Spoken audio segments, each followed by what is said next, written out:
आदि सद्गुरु सर्वात्माओं के सद्गुरु, सर्व सृष्टि के सद्गुरु सद्गुरु सुखराम जी महाराज ने धन्य हो धन्य हो धन्य हो।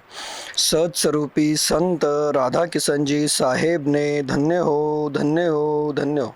सत्स्वरूप राम जी महाराज ने धन्य हो धन्य हो धन्य हो। अनंत कोटि सत्स्वरूपी संताने धन्य हो धन्य हो धन्य हो। राम सभा में राम राम महाराज।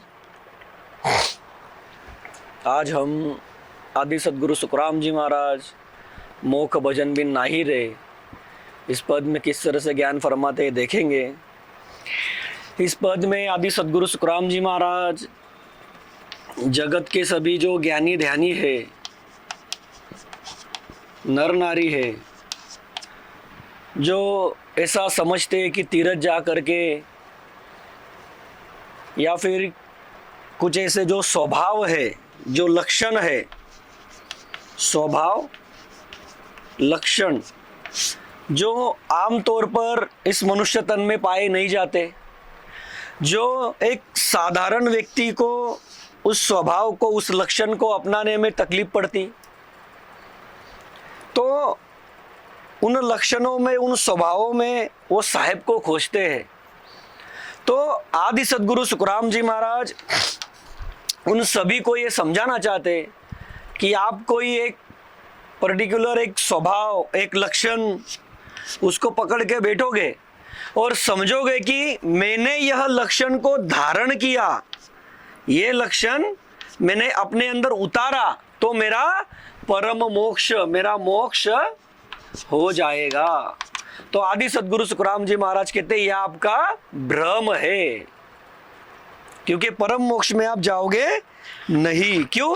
क्योंकि स्वभाव लक्षण से कोई परम मोक्ष जाता नहीं। क्योंकि ये जो 83,99,999 जो अन्य योनि है, 84 लाख योनि में की मनुष्य तन जोड़ करके, उनमें कुछ स्वभाव, कुछ लक्षण जो है वो उनमें ही रहते ही है, कुदरती रहते हैं। उनको वो स्वभाव, वो लक्षण लाने की जरूरत नहीं रहती है। जैसे हमने ब्रह्म विध्वंस में देखा है, आप ब्रह्म विध्वंस पढ़िए कभी, उसमें आदि सद्गुरु सुखराम जी महाराज जी ने फरमाया है कि कोई त्यागी बनना चाहता, तो महाराज कहते कुत्ते जैसा त्यागी कोई नहीं। ऐसे अलग अलग स्वभाव, ऐसे ऐसे लक्षण धारण करना चाहते, ठीक है ना। निर्मोही कोई बनना चाहता, तो महाराज कहते 84 में का एक प्राणी जो बड़ा निर्मोही रहता, फिर उसमें तो वो लक्षण पहले से ही है, आप तो उसको ला रहे हो अपने अंदर। ऐसे ये सारे स्वभाव लक्षण, इसके अंदर इस लक्षण को धारण करके कोई ऐसा समझेगा कि मुझे मोक्ष मिलेगा, परम मोक्ष होगा, जैसे इस पद में है कि तीर्थ में जाएगा, कोई भोग करेगा, इसे अलग अलग दाखले आदि सद्गुरु सुखराम जी महाराज जी ने इस पद में दिए। तो यह जो 84 लाख योनि के प्राणियों के दाखले आदि सद्गुरु सुखराम जी महाराज दे रहे हैं, तो ये प्राणी तो परम मोक्ष में जा ही नहीं सकते, मनुष्य तन के सिवा कोई परम मोक्ष को जा नहीं सकता। लेकिन इस पद में आदि सद्गुरु सुखराम जी महाराज भ्रम किस तरह से दूर करना चाहते हैं कि जो लक्षण के पीछे लगे हैं, जो उस लक्षण को धारण करना चाहते हैं, स्वभाव को धारण करना चाहते हैं, और वो धारण करके परम मोक्ष की प्राप्ति करना चाहते हैं कि मैं कभी आवागमन में नहीं आऊंगा, महादुख से निकल करके महासुखी बन जाऊंगा, ऐसे जो चाहना रखते। तो आदि सद्गुरु सुखराम जी महाराज उनको समझाना चाहते हैं कि भाई आप जिस स्वभाव को, लक्षण को धारण करना चाह रहे हो, वह उन प्राणियों में पहले से ही है। क्या है? पहले से ही है, और वो आप में नहीं है, तो आप उसको खींचतान के लाना चाह रहे हो, तो वो लाओगे भी आप खुद के अंदर लक्षण, तो भी आपका परम मोक्ष होगा नहीं। क्यों? क्योंकि वो प्राणी पहले परम मोक्ष में चले जाता था, फिर वो प्राणी का ही पहले मोक्ष हो जाता था। देखिए, ख्याल में लाइए, अब ये 84 लाख योनि के प्राणी मोक्ष में जा सकते हैं क्या? उस योनि से, उस देह से नहीं ले जा सकते, सिर्फ मनुष्य तन से ही जा सकते परम मोक्ष में।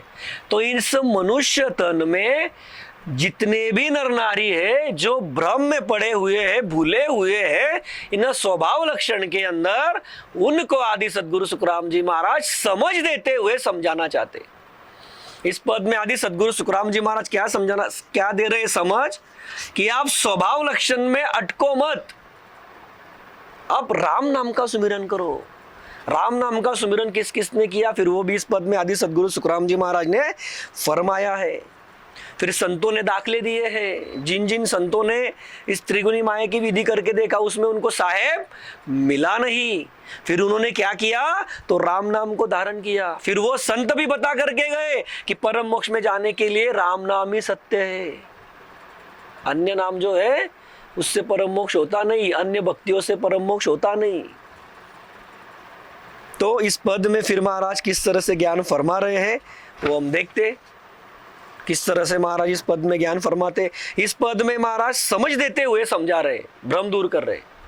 ठीक है, तो देखिए किस तरह से फरमाते ज्ञान। मोख भजन बिन नाही रे, मोख भजन बिन नाही रे, सब विदहद के माही रे, सब विदहद के माही रे, मोख भजन बिन नाही रे, मोख भजन बिन नाही रे, सब विदहद के माही रे, सब विदहद के माही रे। तो देखिए आदि सद्गुरु सुखराम जी महाराज इस पद के शुरू में ही फरमाते, मोख भजन बिन नाही रे, सब विदहद के माही रे। अब यह जो पद है इसमें जो साकी है वो एक एक लाइन की है। ठीक है, तो देखिए किस तरह से फरमाते आदि सद्गुरु सुखराम जी महाराज कि जीव होन काल के चक्कर से मोक्ष होना, जीव का होन काल के चक्कर से मोक्ष होना यानी क्या, उसका मुक्त होना, यह सत्स्वरूप साई का भजन किए बिना नहीं होगा। अब मोक्ष यानी क्या, परम मोक्ष यानी क्या, ये 3 लोक 14 भवन 3 ब्रह्म के 13 लोक, ये 3 लोक 14 भवन 3 ब्रह्म के 13 लोक, ये जो होन काल का देश है, इस 3 लोक 14 भवन में ये जीव क्या करता, जन्म मरण के चक्कर में फंसा हुआ है, अटका हुआ है, दुख भुगत रहा है, महादुख उसके ऊपर पड़ रहे हैं। हम जानते हैं महादुख कैसे है जीव के ऊपर, आवागमन का चक्र, यम की मार, अगति में जाना, नरक में जाना, ये जीव महादुख कई अनेक युगों से भुगत रहा है। तो आदि सद्गुरु सुखराम जी महाराज कहते हैं ये महादुख से निकल करके, होन काल के आवागमन के चक्र से निकलकर इस 3 लोक 14 भवन के वो जीव सत्स्वरूप साहिब परमात्मा राम जी के देश को प्राप्त करता है। महाराज कहते ये है परम मोक्ष होना। तो यह जो परम मोक्ष है, उसका मोक्ष जो होना है वह उस सत्स्वरूप साई के भजन के, राम जी के भजन के बिना नहीं होगा। उसके भजन के बिना मतलब उसके स्मरण के बिना, उसका स्मरण किए बिना आपको परम मोक्ष मिलेगा नहीं। अब महाराज फरमाते, क्या फरमाते, सब विदहद के माहिर है। मोक्ष जो है आवागमन से सदा के लिए मुक्त होना, काल के चंगुल से निकलना। महाराज क्या फरमाते, भजन मतलब उस सत्स्वरूप साहिब परमात्मा राम जी के स्मरण के बिना नहीं होगा। और इस राम जी के स्मरण के बिना, राम नाम के स्मरण के बिना, उस सत्स्वरूप साहिब परमात्मा राम जी के स्मरण के बिना अन्य जितनी भी मायावी भक्तियां है, आदि सद्गुरु महाराज कहते वो माया की विधियां हद के अंदर यानी होन काल में ही रहने वाली है। अब देखिए हम सब जानते हैं माया की विधियां, त्रिगुणी माया की विधि, वेद भेद लभेद 6 शास्त्र 18 पुराण, उसमें जो विधियां बताई गई, सज तप व्रत उपवास होम यज्ञ एकादशी, कई सारी और क्रिया करनियां बताई गई। यह कितनी भी करो, आदि सद्गुरु सुखराम जी महाराज कहते हैं आप हद में इस 3 लोक 14 भवन में ही रहोगे, ज्यादा में ज्यादा आप होनकाल तक जाओगे, उसके परे नहीं जा सकते। आकाश तक जाओगे या होन काल तक जाओगे? इसका मतलब क्या? हद में ही क्या? हद में ही है मतलब होन काल में ही रहोगे। होन काल में रहे मतलब क्या है? आपका काल छूटा नहीं। सब विद हद के माहिर है, मोख भजन बिना ना ही रे। आदि सदगुरु सुखराम जी महाराज कहते परम मोक्ष की प्राप्ति करनी है, सदा महासुखों के देश में चलना है जहां पर दुख मांगने पर भी नहीं मिलता। ऐसे पद में जाना है तो आपको उस सत्स्वरूप साई का स्मरण भजन करना पड़ेगा। और आप जो अन्य विधियां कर रहे हो उन सब विधियों में आपको राम जी वो सत्स्वरूप साई परमात्मा मिलेगा नहीं। उनकी पहुंच का तक है हद तक, मतलब होन काल तक। 3 लोक 14 भवन की या उसके परे ज्यादा में ज्यादा 3 ब्रह्म के 13 लोक की, उसके परे नहीं है।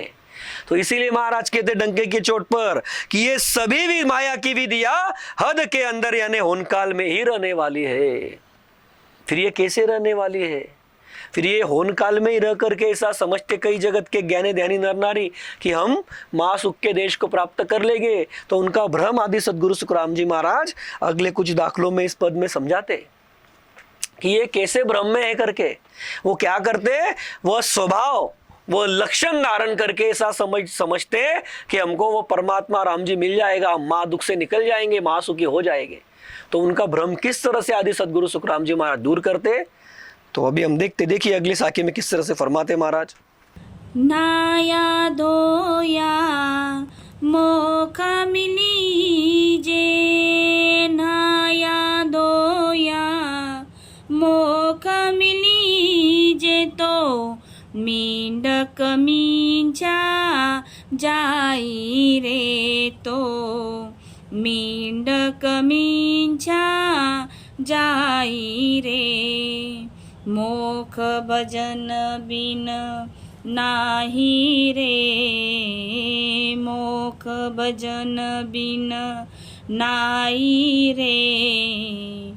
सब विद हद के माही रे, सब विद हद के माही रे। अब देखिए आदि सदगुरु सुखराम जी महाराज इन सभी जगत के ज्ञानी ध्यानी नर नारी को फरमाते हैं कि ये कैसे भ्रम में है।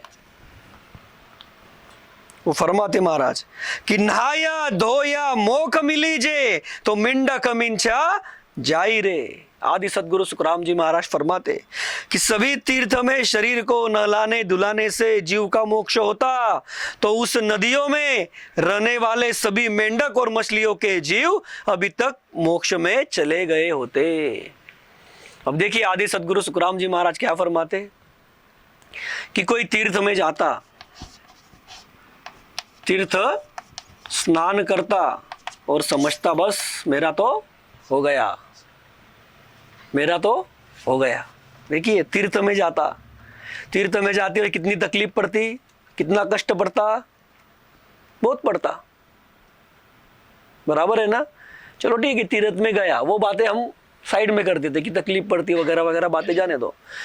फिर महाराज फरमाते यह तीर्थ करने जाता, तीर्थ स्नान करके आता और उसको लगता कि भाई चलो मेरा मोक्ष हो जाएगा, मैं सुखी महासुखी हो जाऊंगा। तो आदि सदगुरु सुखराम जी महाराज फरमाते यह आपका भ्रम है। कैसे भ्रम है? आप जाकर के नहाते हो तीर्थ में, अब तीर्थ में हर जगह को तीर्थ कहते क्या? नहीं कहते, बराबर है। हर एक जगह को तीर्थ कहते क्या? कोई एक नदी रहती, कोई एक स्थान रहता, उसको माना जाता, फिर वहां पर जाते, जैसे गंगा में जाके स्नान करते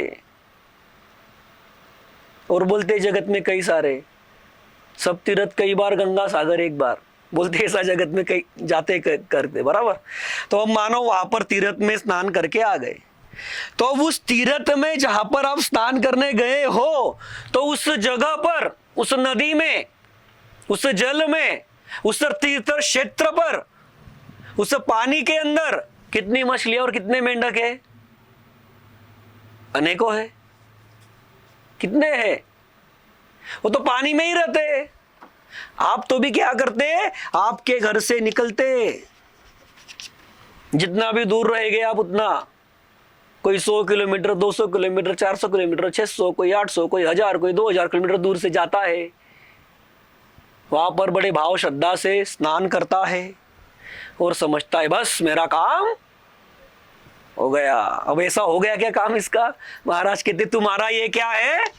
तो भ्रम है, बहुत बड़ा भ्रम है। क्यों? तुम तीर्थ में स्नान करने से तुम्हारा मोक्ष होता था, तो भाई तुम्हारे पहले उसमें के जो मेंढक है, जो मछलियां है, फिर वो क्यों नहीं गए आज दिन तक परम मोक्ष में? उनका ही मोक्ष होता था ना पहले। ख्याल में लाइए आप। यह आदि सदगुरु सुखराम जी महाराज ज्ञान से समझ दे रहे हैं, समझ दे करके इन जीवों के सभी के भ्रम दूर कर रहे हैं। 84 लाख के प्राणी परम मोक्ष में नहीं जाते, यह महाराज को भी पता है, लेकिन उस लक्षण के अंदर, उस स्वभाव के अंदर, उस मत के अंदर वह साहेब खोज रहे हैं, परमात्मा खोज रहे हैं।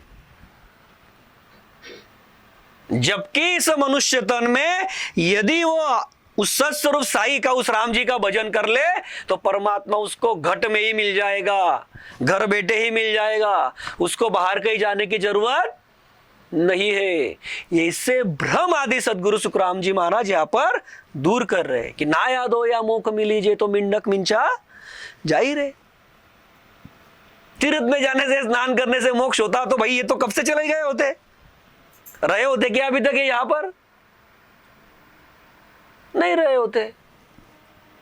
तो आदि सदगुरु सुखराम जी महाराज यह ज्ञान समझाते हुए इनके भ्रम दूर कर रहे। जैसे भ्रम विध्वंस में भी हमने देखा है कि जो स्वभाव में, लक्षण में, उस मत में अटकते, उनको आदि सदगुरु सुखराम जी महाराज ने 84 लाख के प्राणियों की बड़ी लंबी चौड़ी लिस्ट बताई है कि आप इस मत को धारण करते। आप पढ़ना कभी हो, अभी हम यहां पर नहीं लेंगे उसको, लेकिन आप वो पढ़ना कभी कि किस तरह से महाराज ने वहां पर भ्रम दूर किए हैं ज्ञान की समझ देते हुए।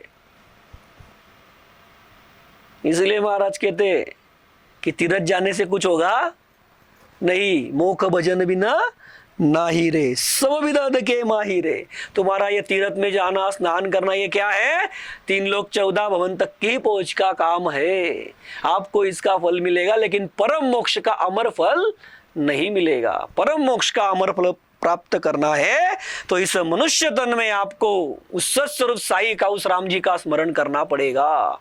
इसीलिए महाराज कहते मोख भजन बिना नहीं रे। भजन मतलब उस सत्स्वरूप साई राम जी को भजना, उसका स्मरण करना, उससे लीव लगाना, उसकी याद रखना, उसमें लवलीन रहना, उसमें एक रूप रहना, यह है भजन।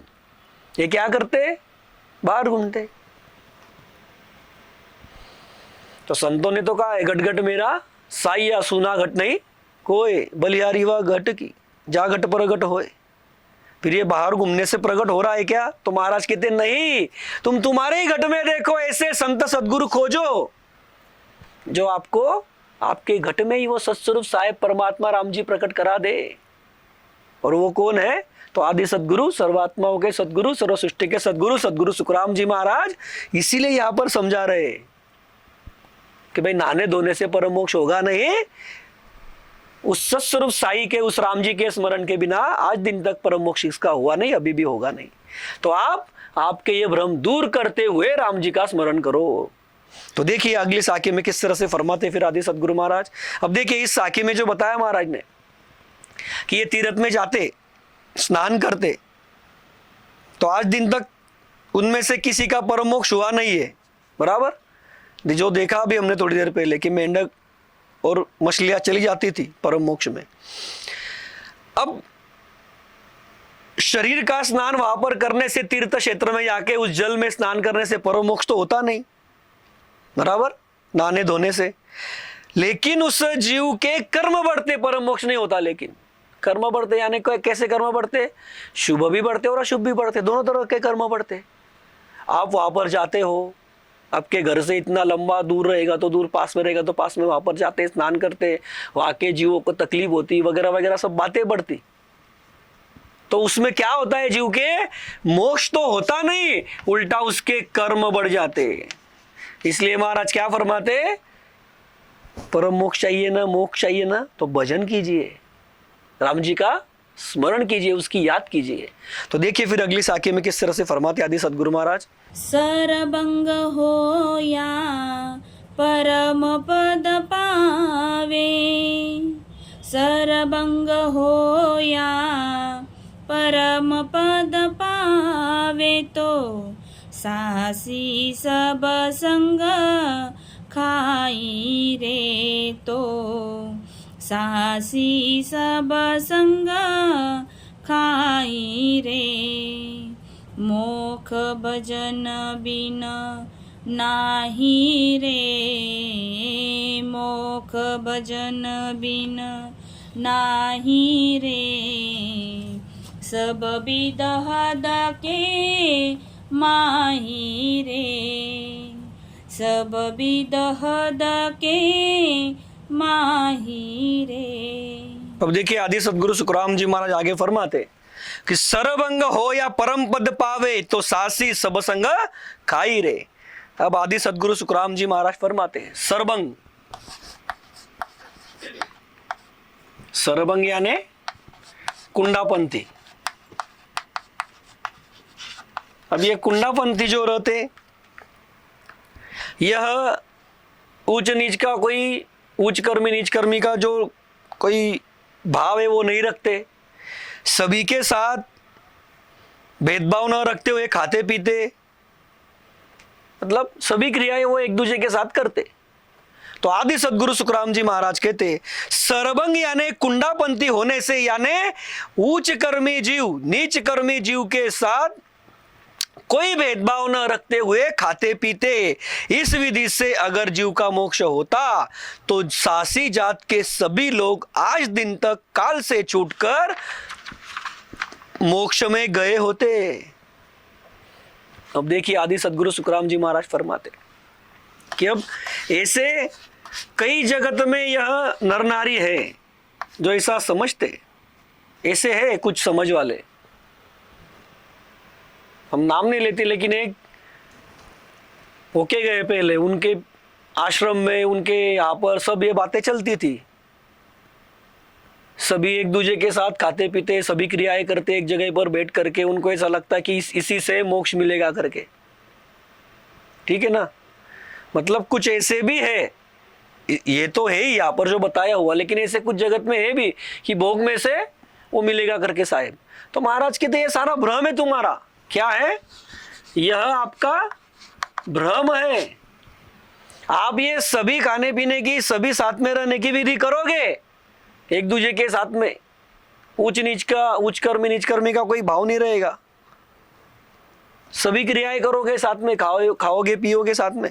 तो महाराज कहते इस विधि से यदि आपको मोक्ष मिलता था, आप परम मोक्ष में जाते थे, तो जो सासी नाम की जाति है, अभी आदि सदगुरु सुखराम जी महाराज जी ने फरमाया कि सासी एक जात है, जमात है करके, उस जाति में क्या होता है, तो वह कोई भी ऊंच नीच का भेद न रखते हुए साथ में खाते पीते हैं। मतलब क्या? यह कुंडापंथी, ये सरभंग जो है, जो ये विधि अपनाते हैं बाहर से, बराबर। अब इसमें कैसे होता, कई बार किसी की चाह ना होती, नहीं होती, लेकिन उनको लगता भाई चलो मोक्ष की प्राप्ति करना इसलिए करो, साथ में रहो, खाओ पियो, उच्च कर्मी नीच कर्मी के साथ करता, नीच कर्मी उच्च कर्मी के साथ खाता पीता, सब विधि करता। तो महाराज कहते ये तो सासी जो जात है, जमात है, उसमें तो ये ऑलरेडी पहले से ही है, उस जाति में ऐसा कुछ भी नहीं है, वो पहले से ही उच्च कर्मी उच्च नीच कुछ नहीं पालते, सब एक दूसरे के साथ खाते पीते और सभी विधि करते। तो महाराज कहते वही आज दिन तक परम मोक्ष में चले गए होते। इसका ही मतलब क्या, यह जो कुंडापंथी सरभंग, कुंडापंथी सरभंग यानी कुंडापंथी, ये जो समझ बना करके बैठे हुए हैं कि हम उच्च कर्मी नीच कर्मी का भेदभाव न रखते हुए यदि सभी के साथ खाए पिए तो मोक्ष हो जाएगा, तो महाराज कहते ये आपका क्या है, भ्रम है, भ्रम है। इससे आज दिन तक किसी का परम मोक्ष हुआ नहीं, मोक्ष में कोई गया नहीं, आगे भी जाएगा नहीं। तो आदि सदगुरु सुखराम जी महाराज कहते भाई ऐसा अगर होता तो सासी जात के सभी लोग आज दिन तक मोक्ष में चले गए रहते। वो क्यों रहते थे यहाँ पर सब दुख भुगतते हुए 3 लोग 14 वन में क्यों अटके रहते थे? वो ऐसा नहीं होता है। महाराज कहते मोक्ष भजन बिना नहीं होता। मोक्ष की प्राप्ति करनी है तो उस सत्स्वरूप साई परमात्मा राम जी का स्मरण आपको करना पड़ेगा, उसका भजन आपको करना पड़ेगा ही पड़ेगा। उसके बिना परम मोक्ष होगा नहीं। उस राम नाम को आपको धारण करना ही पड़ेगा। तो ऐसा इस साखी में आदि सदगुरु सुखराम जी महाराज फरमाते। तो देखिए अगली साखी में किस तरह से फरमाते महाराज। सब संग भोग किया घर पावे, सब संग भोग किया घर पावे, तो पशु पंखी सब जाहि रे, तो पशु पंखी सब जाहि रे। मोख भजन बिन नाही रे, मोख भजन बिन नाही रे। सब विदहद के माही रे, सब विदहद के माही रे। अब देखिए आदि सदगुरु सुखराम जी महाराज फरमाते आगे, सब संग भोग किया घर पावे, तो पशु पंखी सब जाही रे, मोख भजन बिना नाही रे। अब आदि सदगुरु सुखराम जी महाराज फरमाते कि कुंडापंथी वाले, फिर से इनकी बात फरमाते कुंडापंथी की, कि पक्के कच्चे स्त्री की मर्यादा नहीं रखते और सभी स्त्रियों के साथ भोग लेते और समझते कि सभी स्त्रियों के साथ भोग लेने से जीव काल के मुख से छूटता। अब देखिए इनकी समझ कैसी है कि यह कुंडापंथी जो है यह ऐसा समझते कि स्त्री कच्ची पक्की कोई भी हो, सभी के साथ भोग किया, किसी के भी साथ भोग करते और सभी स्त्री के साथ भोग लेते हुए ऐसा समझते कि स्त्री के साथ भोग लेने से जीव काल के मुख से छूटता है। तो आदि सदगुरु सुखराम जी महाराज कहते हैं आपका भ्रम है। क्यों भ्रम है? तो महाराज फरमाते कि अगर सभी स्त्रियों के साथ भोग लेने से मोक्ष होता तो कुंडापंथियों के पहले सभी पशु पक्षी मोक्ष गए होते, वो मोक्ष में गए होते। कौन? पशु पक्षी। जैसे ये कुंडापंथी वाले ऐसा समझते स्त्री के साथ भोग करने से मोक्ष मिलता, कच्ची पक्की स्त्री का कोई मर्यादा नहीं रखते, सभी स्त्री के साथ भोग करके समझते कि भाई मोक्ष मिलेगा। तो महाराज कहते कुंडापंथियों वो आपसे पहले जगत के नर नारियों को फरमाते, ज्ञानी को फरमाते कि इन कुंडापंथियों के पहले जो जगत में सभी पशु पक्षी है वो मोक्ष गए होते, वो पर मोक्ष में चले गए होते।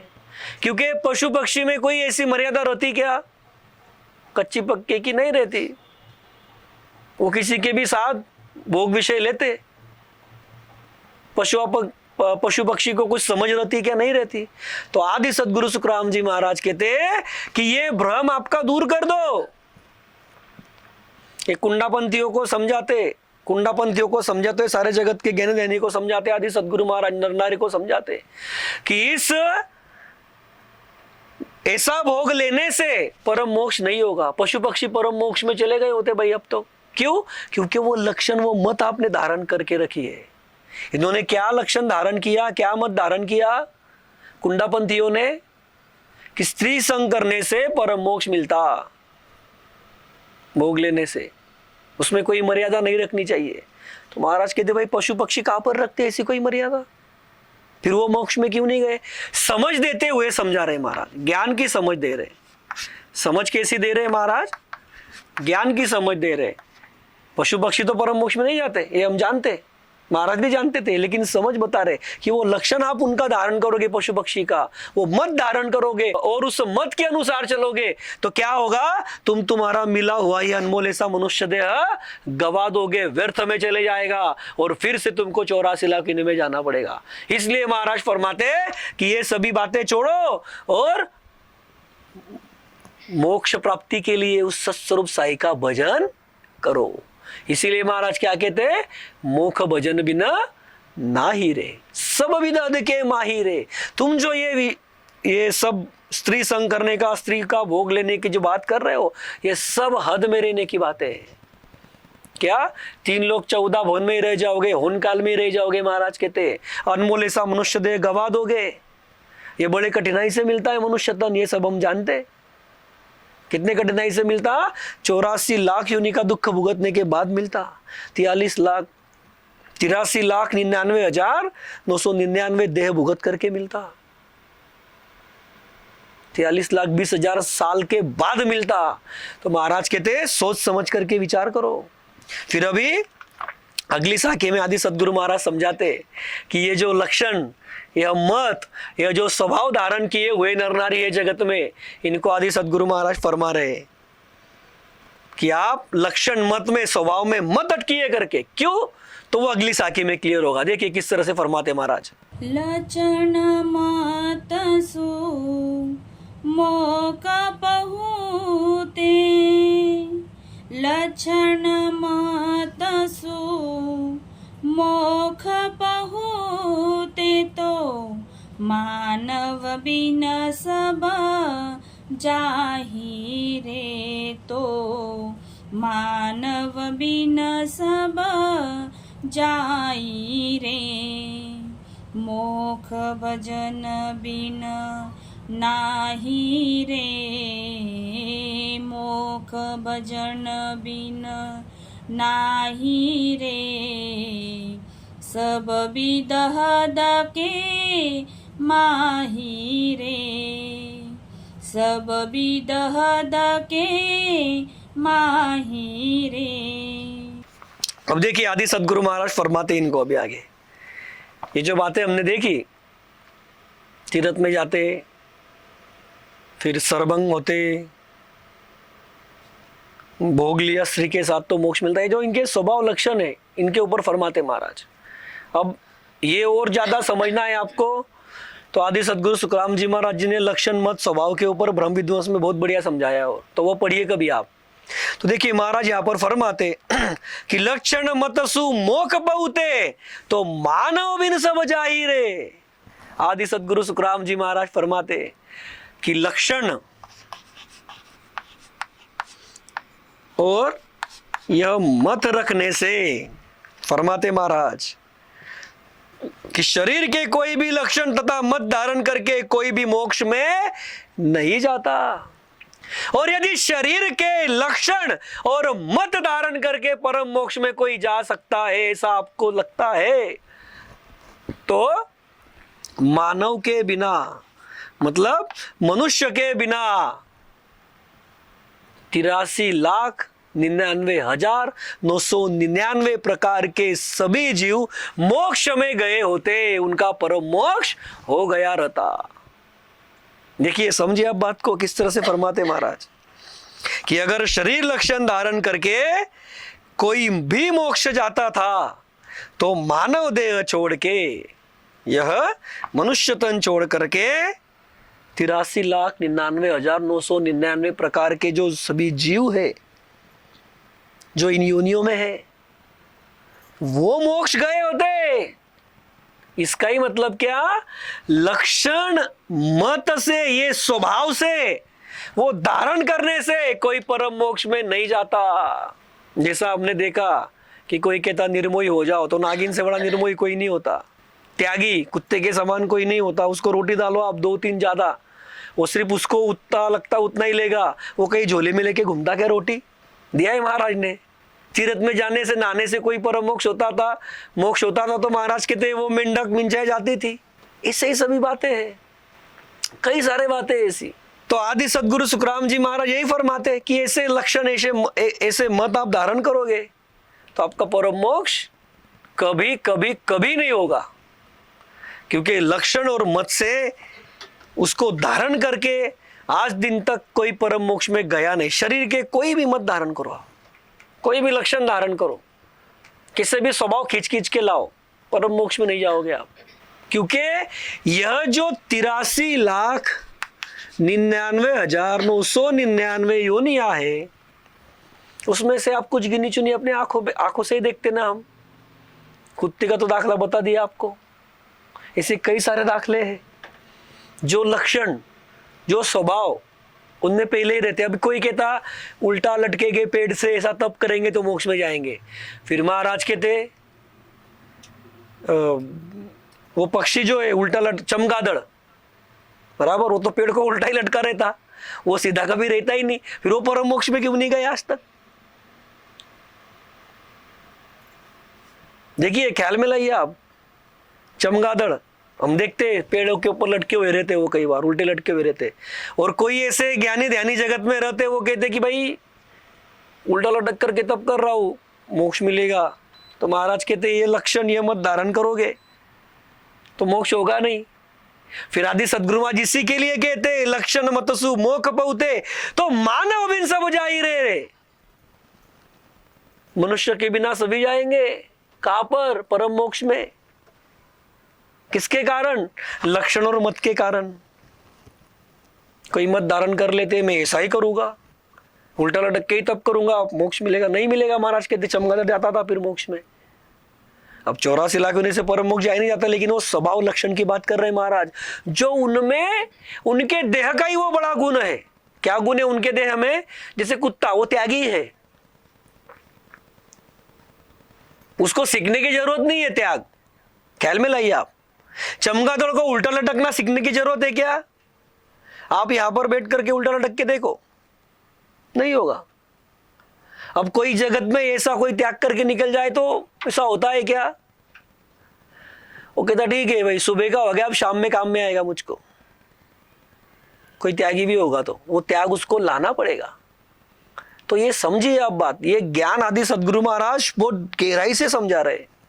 और इसीलिए महाराज कहते हैं मोक्ष भजन बिना ना ही रे। फिर आपको यदि मोक्ष चाहिए, परम मोक्ष चाहिए, महादुख से निकलना है, होन काल के बाहर चलना है सदा के लिए, होन काल से मुक्त होना है, बाहर चलना है मतलब होन काल से आपको सदा के लिए मुक्त होना है, तो आपको सत्स्वरूप साई का, उस राम जी का, परमात्मा का स्मरण करना पड़ेगा। वो एक ही उपाय है, अन्य कोई उपाय नहीं है। तो फिर देखिए, राम रटन लीवा काई नींदे, राम रटन लीवा काई नींदे, सुर नर पसवा माही रे, सुर नर पसवा माही रे, मोख भजन बिन नाही रे, मोख भजन बिन नाही रे, सब विदहद के माही रे, सब विदहद के माही रे। अब देखिए आदि सदगुरु सुखराम जी महाराज अब ये जगत के सभी ज्ञानी ध्यानी नर नारी को समझाते कि आप लक्षण में, मत में, स्वभाव में उस सत्स्वरूप साहेब परमात्मा राम जी को खोजते हो, परम मोक्ष के प्राप्ति की चाहना रखते हो। तो महाराज कहते ऐसा नहीं होगा। लक्षण मत से आज दिन तक कोई परम मोक्ष में नहीं पहुंचा, आगे भी नहीं जाएगा, उसका मनुष्य तन, वो मानव तन गवा देगा व्यर्थ में। और इस हद में मतलब होन काल में ही रहेगा, महादुख भोगेगा। अब महाराज फरमाते कि कोई यदि राम रटन कर रहा है, उस सत्स्वरूप साहेब परमात्मा राम जी का स्मरण कर रहा है, तो महाराज कहते उसकी निंदा मत कीजिए आप। क्यों? तो फरमाते महाराज, राम रटन लिव काई निंदे, सुर नर पसवा माही रे। आदि सदगुरु सुखराम जी महाराज जगत के क्रिया कर्म करने वाले को समझा रहे हैं। क्रिया कर्म करने वाले मतलब यह जगत के जो क्रिया करनी, अलग अलग विधिया करते सज्ज तप व्रत उपवास होम यज्ञ एकादशी, वेदों में बताई हुई अनेक क्रिया करनी है, 18 पुराण है, 6 शास्त्र है, शंकर का भेद है, शक्ति का लभेद है, ऐसी कई सारी भक्तियां है, कई सारी विधि है, नव विद्या भक्ति है विष्णु की। ऐसी सब क्रिया करने में वो अटके हुए हैं। अब आदि सदगुरु सुखराम जी महाराज फरमाते कि ये जगत के सभी क्रियाकर्म करने वाले को कि आप जिसने राम रटने की लीव लगाई है ऐसे जन की निंदा मत करो। अब ऐसा हो रहा होगा, इसीलिए तो महाराज ने फरमाया ज्ञान में यहाँ पर कि राम जी का रटन जो कोई कर रहा है, उस सत्स्वरूप साहेब परमात्मा राम जी को जो रट रहा है, उनकी भक्ति कर रहा है, ऐसे जन की कोई निंदा कर रहा होगा। तो आदि सदगुरु सुखराम जी महाराज कहते उसको क्यों निंदा कर रहे हो आप? अरे वो तो इस मनुष्य तन का कारज पूर्ण कर रहा है, जिस कार्य के लिए, कारज के लिए राम जी ने उसको ये मनुष्य तन दिया, और हमने उस राम जी से 84 लाख में जब थे, पल पल में इस 3 लोक 14 भवन में हम जहां पर भी गए तो हमने पल पल में उस राम जी की चाहना की, उसके भक्ति की चाहना की। हमने मनुष्य तन उसके लिए, उसी चीज के लिए मांगा, उस सत्स्वरूप साहेब परमात्मा राम जी से, जब हम मनुष्य तन में नहीं थे, तब 84 लाख में थे, तब इस 3 लोक 14 भवन में जहां पर भी हम गए होंगे, स्वर्ग में, पाताल में, जहां पर भी होंगे, नरक में, तो हर एक योनि में हर एक जीव एक ही चाहना करता। जैसे हमने परम प्रस्ताव में भी देखा है कि देवी देवता भी क्या चाहना करते, तो मनुष्य तन की चाहना करते। क्यों करते? क्योंकि इसमें उस सत्स्वरूप साहेब परमात्मा राम जी की प्राप्ति होती, और जिस नाम से वो प्राप्ति होती, वो राम नाम जिसने धारण किया हुआ है, तो महाराज कहते उसकी निंदा क्यों कर रहे हो आप? तो आदि सदगुरु महाराज कहते ऐसा मत करो, उल्टा उसने जो नाम धारण किया हुआ है उस नाम को तुम भी धारण करो। ऐसा क्यों? तो महाराज फरमाते कि काल के मुख से मुक्ति पाने के लिए देव, मतलब ये ब्रह्मा विष्णु महादेव शक्ति, नर यानी संतजन, और पशु यानी हनुमान आदि ने राम रटने की लीव लगाई है। आदि सदगुरु सुखराम जी महाराज फरमाते, अरे ये राम नाम से काल से सदा के लिए मुक्ति होती, काल को जीतते आता, काल के पद से सदा के लिए मुक्ति मिलती। मतलब क्या होता? 3 लोक 14 भवन, 3 ब्रह्म के 13 लोक के आप परे सदा के लिए हो जाते हो। जब ये कोई हंस, ये जीव राम जी का स्मरण करता, राम रटन लीव काई निंदे, कि राम जी के स्मरण करने में, राम जी को रटने में, उसमें लीव लगाने में क्यों निंदा कर रहे हो किसी की? राम जी से लीव लगना, राम जी का स्मरण करना, सबसे पहले कैसा? जैसे पतिव्रता स्त्री पति पति पति बोलती क्या? उसका नाम लेती क्या? नहीं, लेकिन वो हंस के उर से उसके पति को ही पुरुष करके जानती, और अन्य पुरुष उसको पिताजी, भाई या पुत्र जैसे लगते। मतलब क्या? पुरुष करके सिर्फ उसको उसका पति दिखता, बराबर, वो हो गई पतिव्रता स्त्री। वैसे ही कोई राम जी का रटन कर रहा है, उसको उठते बैठते चलते फिरते खाते पीते राम जी ही दिखते, और राम जी में उसकी लीव लग गई है, और राम जी में एक रूप हो गया सत्स्वरूप में, उस राम जी में। अब उसकी लीव राम जी से लग गई है, फिर उसको क्यों निंदा कर रहे हो आप? उसमें राम जी प्रकट हो गए। और फिर यदि कोई होगा जिसकी लीव नहीं लगी, वो राम जी का रटन तो कर रहा है, फिर दूजा भजन, दूजा स्मरण कैसे होता? आती और जाती सांस में राम नाम का रटन करते, दारोदार करते, तो उसको वो मोह ममता से निकलता और राम जी की प्राप्ति करता। तो ये राम जी का रटन करने वाले जो भी है, स्त्री पुरुष जगत में, नर नारी, ऐसे जन, उनकी निंदा मत करो, महाराज कहते हैं। क्यों? क्योंकि ये राम जी का रटन, सुर मतलब देवता, ब्रह्मा विष्णु महादेव, शक्ति, ये भी कर रहे, नर मतलब संतजन जो राम जी की भक्ति करते, उसको प्राप्त करते, वो भी कर रहे। संतों ने कितने संतों ने महिमा की, अनेकों संतों ने महिमा की है। किसकी? उस सत्स्वरूप साहेब परमात्मा राम जी की, उस राम नाम की। तो क्यों निंदा कर रहे हो? फिर महाराज कहते रहे पशु भी कर रहे हैं, मतलब हनुमान ने भी किया। हनुमान ने भी क्या किया? राम नाम को ही रटा। तो आदि सदगुरु सुखराम जी महाराज कहते उस राम नाम को उल्टा धारण करो, उस राम नाम लेने वाले की निंदा मत करो। क्यों निंदा कर रहे हो? सुर नर पसवा माही रे। अरे वो राम नाम ले रहे, देवता ले रहे। अब रात दिन राम, ये क्या करते देवता?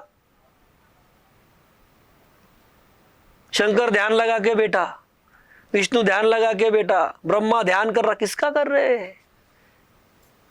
उस सत्स्वरूप साहेब परमात्मा राम जी का ही कर रहे, सत्स्वरूप साई का ही कर रहे, उस राम जी का ही कर रहे। और उसको रटने वाले की आप जगत में निंदा कर रहे हो। तो महाराज कहते ऐसा मत करो, उल्टा क्या करो? वह जैसे राम जी को रट रहे, उससे ल्यू लगा रहे, वो सीख करके आप भी करो। क्यों? मोक्ष भजन बिन नाही रे। अरे भाई, परम मोक्ष होना उस राम जी का भजन, उस राम जी का रटन, उसका स्मरण, उसको धारण किए बिना आज दिन तक इसका हुआ नहीं, अभी भी नहीं हो रहा, आगे भी नहीं होगा। इसलिए महाराज कहते हैं मोक्ष भजन बिना ना ही रे। और इसके अलावा जितनी विधियां है, तुम इनकी निंदा करते हुए उस माया की विधि में अटके हो, वो सब हद में है। सब विध हद के माहिर है। वो विधियां सब हद में रहने की है। अब ये तो हो गया सुर नर पशु का। अब महाराज फरमाते अरे जो कोई विकार में भी थी गिनका, वो भी राम नाम से तिर गई, तो फिर तुम राम नाम की निंदा क्यों करते? तो वो अगली साखी में आया है।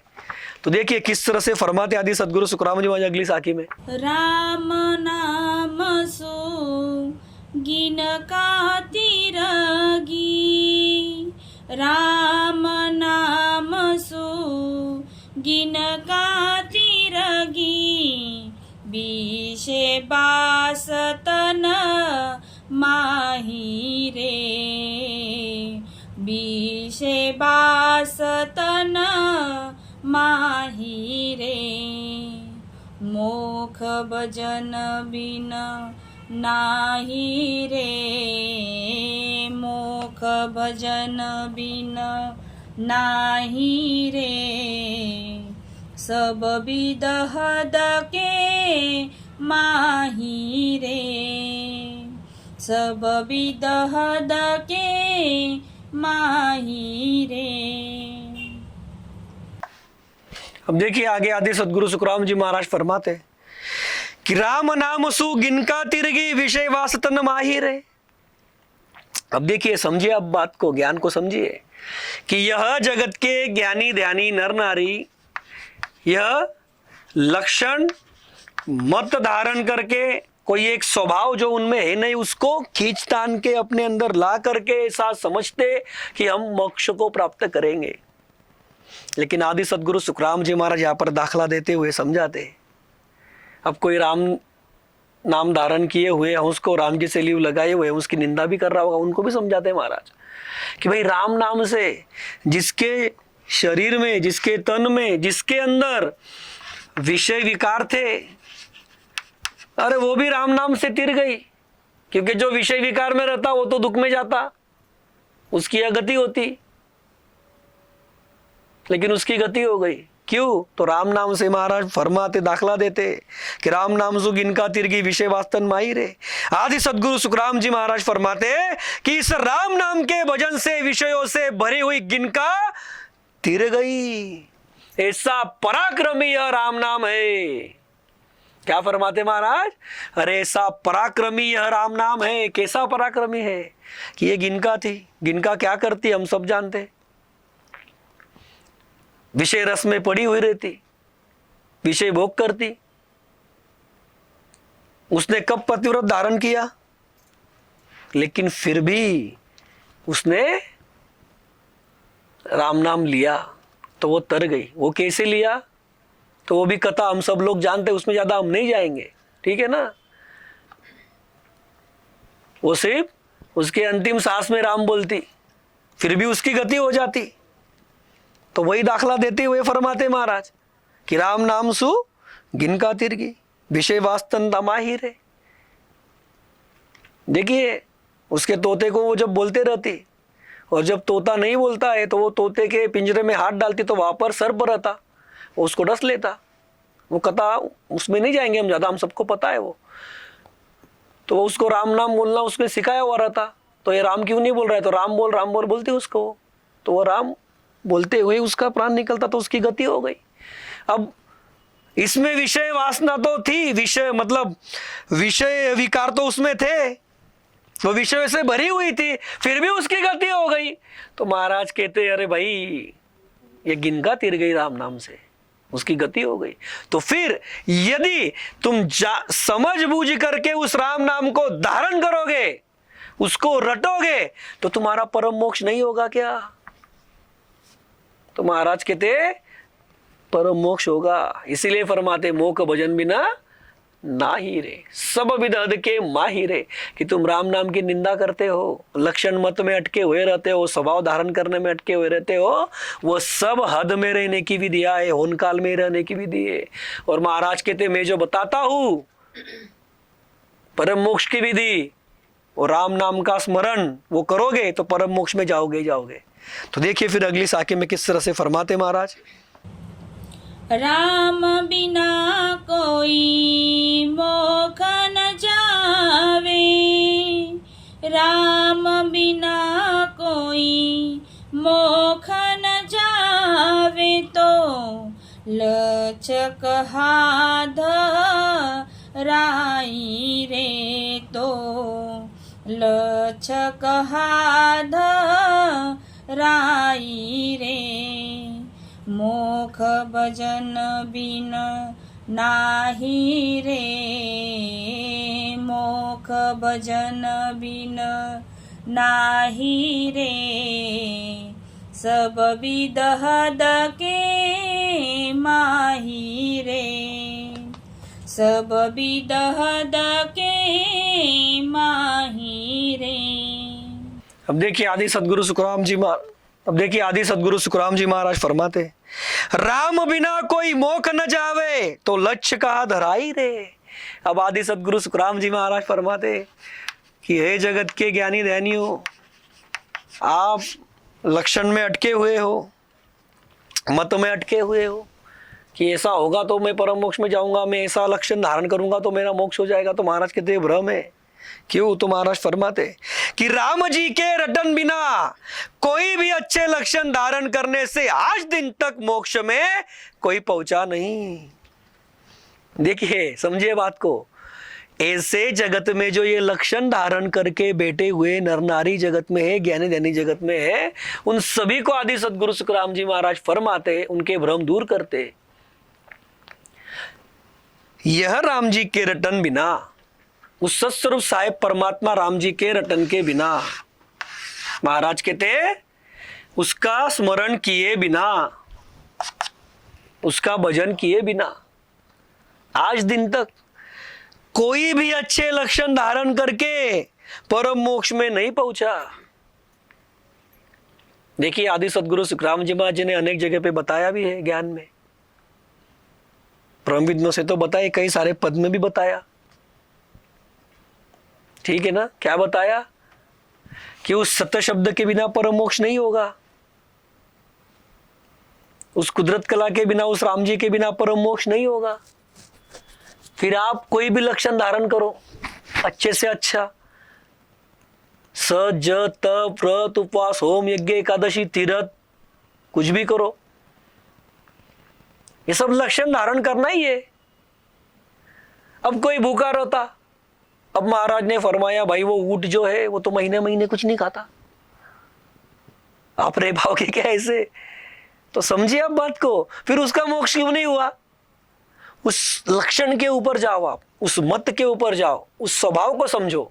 यहां पर समझ देते हुए समझा रहे महाराज, ज्ञान की समझ देते हुए समझा रहे, सतत ज्ञान से समझ देते हुए समझा रहे कि आप उस लक्षण में अच्छा लक्षण कोई भी धारण कर लो। तो महाराज कहते भाई परम मोक्ष नहीं होगा। अच्छे लक्षण धारण करने से परम मोक्ष आज दिन तक किसका हुआ नहीं, आगे भी होगा नहीं। परम मोक्ष किससे होगा? राम जी के रटन से होगा, राम जी के रटन से होगा, जिससे परम मोक्ष मिलता। अब देखिए जैसे शरीर में रोग रहता वही दवाई दी जाती ना, कि अलग दवाई चलती? अगर रोग हुआ X और गोलियां दी Y की, तो उल्टा शरीर में रोग दूसरा कोई बढ़ जाता और उसके साथ साथ, ऐसा ही होता ना। तो वैसा ही जीव के पीछे आवागमन का रोग लगा है, काल के महादुख का रोग लगा है। वो काल के महादुख का रोग मिटाने वाला जो उपाय है, जो औषधि है, वो है राम नाम, वो है सत्स्वरूप साहिब परमात्मा राम जी का नाम, उस साई का भजन, उसका स्मरण। वह जब करोगे, उस राम जी से जब लीव लगाओगे, तो अपने आप मिट जाएगा, समझेगा भी नहीं आपको, कुदरती प्रकट हो जाता हो घट में राम जी। और यदि आप अन्य विधियों में जाओगे, अन्य उपाय करोगे, तो उल्टा मोक्ष तो नहीं मिलेगा, लेकिन उल्टा आपके कर्म बढ़ेंगे। और कर्म बढ़ेंगे तो क्या होगा? कर्म अच्छे भी होते और बुरे भी होते, मतलब शुभ भी होते और अशुभ भी होते। जब आप कोई क्रिया करनी कर रहे हो, कोई विधि धारण किए हुए हो तो, और महाराज ने तो फरमाया किया कर्म चलेगा साथे, धक्का बहुत भी दिखाए, वहां पर भी बताया प्राणिया रे समझ सिमरो राम। इसीलिए महाराज क्या फरमाते, समझ बूझ करके उस राम जी का स्मरण करिए। और यहां पर भी वही बात आदि सदगुरु सुखराम जी महाराज फरमाते कि राम बिना कोई मोक्ष न जावे, राम जी के बिना कोई परम मोक्ष नहीं जाएगा, उसका रटन किए बिना आज दिन तक गया नहीं, आगे भी नहीं जाएगा। क्या फरमाते महाराज कि ऊंचे या नीचे लक्षण मोक्ष पाने के काम के लिए पकड़ के रखना, किसी के उपयोग के नहीं, मतलब किसी काम के नहीं है आपके। अच्छे लक्षण या नीचे लक्षण, मतलब ऊंचे लक्षण या नीचे लक्षण, इन लक्षणों को पकड़ के रखना। ये एक तो अच्छे होंगे या ऊंचे, या फिर नीचे यानी बुरे। कोई भी लक्षण धारण करो आप, ऊंचे या नीचे, उससे परम मोक्ष नहीं होगा। लक्षण को पकड़ के रखने से परम मोक्ष आज दिन तक किसका हुआ नहीं, आपका भी नहीं होगा। महाराज कहते, डंके की चोट पर समझाते, परम मोक्ष होगा तो किससे होगा? तो सिर्फ उस राम जी के नाम से होगा, उस सत्स्वरूप साहिब परमात्मा राम जी से लीव लगाने से ही होगा। इसीलिए आदि सदगुरु सुखराम जी महाराज इस पद के अंतिम साखी में फरमाते, देखिए समय हमारा हो गया है, लेकिन सभी ने 5-10 मिनट रुकना है, एक ही साखी रही है, ठीक है, हम वो पूर्ण कर लेते। के सुख राम सुनो सब जीवा, के सुख राम सुनो सब जीवा, राम नाम सत वाही रे, राम नाम सत वाही रे, मोख भजन बिन नाही रे, मोख भजन बिन नाही रे, सब विदहद के माही रे, सब विदहद के माही रे। अब देखिए आदि सदगुरु सुखराम जी महाराज सभी जगत के ये ज्ञानी ध्यानी नर नारी को फरमाते कि के सुख राम सुनो सब जीवा, राम नाम सतवाही रे, मोख भजन बिना नाही रे। आदि सदगुरु सुखराम जी महाराज फरमाते, सभी जीवों को चेताते कि के सुखराम सुनो सब जीवा, कि सभी जीव आप सुनो, चेत जाओ, चेतन होके सुनो, जागरूक होके सुनो, क्योंकि ये सभी कैसे है? माया के भ्रम में, विषय विकारों में सोए हुए हैं, माया के सुखों को सच्चा जान रहे हैं। त्रिगुणी माया के विषय विकारी वासनाओं के जो क्रिया करनियां है, जिससे वही सुख मिलते, पांचों सुख विषय विकारी, उसको ही सच्चा जाने हुए हैं। तो उन सभी को महाराज चेतन करते कि आप चेतन होकर के सुनो। महाराज उन सभी का भ्रम दूर करते और फरमाते, क्या फरमाते कि राम नाम सतवाही रे। इस राम नाम को किस किसने बताया? सतवाही रे, वो सतवाही है। कैसा? तो महाराज फरमाते कि जिस जिस अंश ने ओनकाल की सभी विधियां की और उन किसी भी विधि से मोक्ष नहीं मिला, इस कारण वे सभी विधियां उन्होंने त्याग दी और राम भजन की लीव लगाई और काल के मुख से छूटकर महासुख के मोक्ष पद में पहुंच गए। ऐसे सभी मोक्ष में पहुंचे हुए अनुभवी संतों ने कहा, क्या कहा? कि मोक्ष पाने के लिए राम नाम ही सत है, बाकी सभी होनकाल की विधिया असत है। देखिए जो बताया आदि सदगुरु सुखराम जी महाराज ने इस पद के अंतिम साखी में कि के सुखराम सुनो सब जीवा, राम नाम सतवा ही रे, कि राम नाम सतवा ही है। कैसे? तो भाई जिन जिन हंसों ने पहले क्या किया? तो होन काल की विधिया करके देखा। अभी होन काल की विधिया कितनी है? तो अनेकों है। त्रिगुणी माया की विधि कितनी? तो अनेकों है। 4 वेदों में इतनी क्रिया करनी बताई गई कि आप गिन नहीं सकते। 4 वेद, 6 शास्त्र, 18 पुराण, कुरान, त्रिगुणी माया की और नवविद्या भक्ति, भेद लभेद, कई सारी विधियां है। और अन्य सज्जत तप व्रत उपवास होम्य एकादशी तो आ ही गए। और उसमें फिर होनकाल पार्वणमुखी भक्ति, ऐसे कई सारी विधियां है, कई सारी भक्तियां है। तो आदि सदगुरु सुखराम जी महाराज के 3 अंशों ने ये सब ढूंढा, लेकिन उसमें उनको परम मोक्ष, वो मोक्ष की विधि नहीं मिली। तो उन्होंने क्या किया? उन्होंने राम नाम को धारण किया, राम नाम का भजन किया। क्या फरमाते? उन्होंने राम भजन किया, राम जी को रटने की विधि धारण की। और राम जी को रटने की विधि जब धारण की, उस राम नाम को जब रटा, तो आदि सदगुरु सुखराम जी महाराज कहते काल के मुख से छूटकर महासुख के मोक्ष पद में पहुंच गए। कहां पर पहुंचे? इस काल के देश से छूटकर महासुख के परम मोक्ष के पद में पहुंच गए। मोक्ष पद को पहुंच गए, मोक्ष को प्राप्त कर लिया। कैसे? वो भी सहज कर लिया, सहज, कोई कष्ट नहीं पड़े, तकलीफ नहीं पड़ी। और वो अनुभव उनको खुद को आया, क्योंकि राम जी घट में मिले तो क्या होता? पूरब के 6 और पश्चिम के 6 केवल छेदन होके उस 10वें द्वार के परे होता। जब 10वें द्वार में पहुंचता तो ही रोम रोम में अखंडित ध्वनि लग जाती।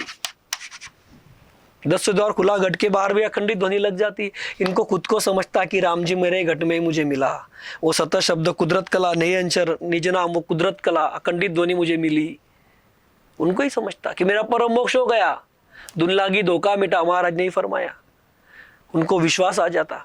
तो आदि सदगुरु सुखराम जी महाराज फरमाते कि जिन जिन संतों ने राम रटने की लीव लगाई, वो काल के मुख से छूटकर महासुख के मोक्ष पद में पहुंच गए।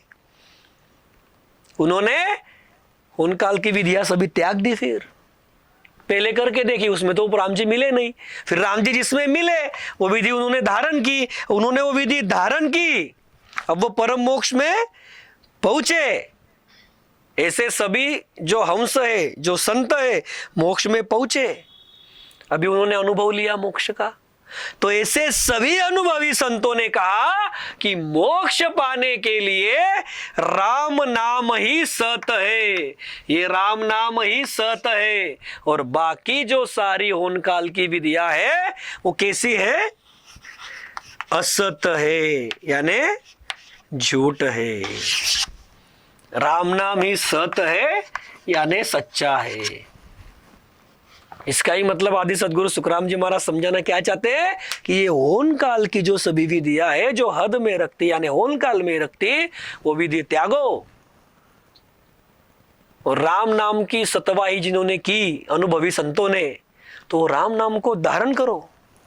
आदि सदगुरु सुखराम जी महाराज तो फरमा ही रहे हैं, लेकिन सभी संतों ने भी बताया ना, जिन्होंने जिन्होंने उस राम नाम को धारण किया, परम मोक्ष को पाया, उन्होंने भी कहा कि राम नाम सतवाही रे, राम नाम ही सत है परम मोक्ष की प्राप्ति के लिए। अन्य सभी होन काल की विधियां झूठ है, असत है। तो असत विधियों में जाओगे तो राम जी मिलेंगे क्या? नहीं मिलेंगे। असत तो हमको किसी को नहीं चाहिए, हमको सच ही चाहिए, क्योंकि उससे ही सुख मिलते। तो इसीलिए महाराज कहते मोख भजन बिना ना ही रे, सब विध हद के माही रे। तो ऐसा इस पद में आदि सदगुरु सुखराम जी महाराज ज्ञान में फरमाते। हम आशा करते सभी को समझा होगा। अभी हम सत्संग को विराम देते। बोलिए आदि सदगुरु, सर्वात्माओं के सदगुरु, सर्व सृष्टि के सदगुरु, सदगुरु सुखराम जी महाराज ने धन्य हो, धन्य हो, धन्य हो। राम सभा में राम राम महाराज।